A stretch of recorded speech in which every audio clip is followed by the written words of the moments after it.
ogw'okwongera okuvuganya mu baddusi b'emisinde mu nsi yonna. Ekibiina ekiddukanya omuzannyo guno ekya World Athletics buli mwaka kitegeka omukolo ogw'okusiima abaddusi ababeera basinze bannaabwe.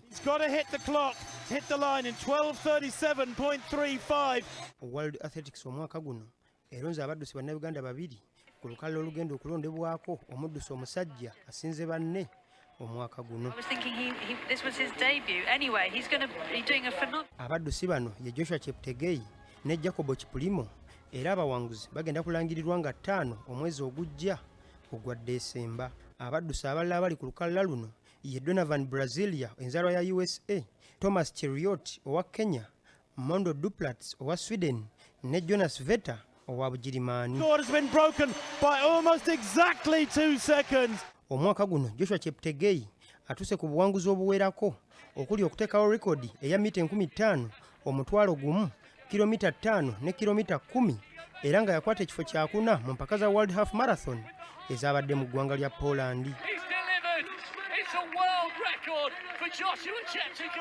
Mu ngeri y'emu omuddusi Jacob Kiplimo awangudde empaka eziwerako era kuliko eza World Half Marathon eza Diamond League zino nga zaali mu kibuga Rome saako n'eza mita 15,000 ezaali mu kibuga Ostrova. Jacob Kiplimo becomes World Half Marathon champion.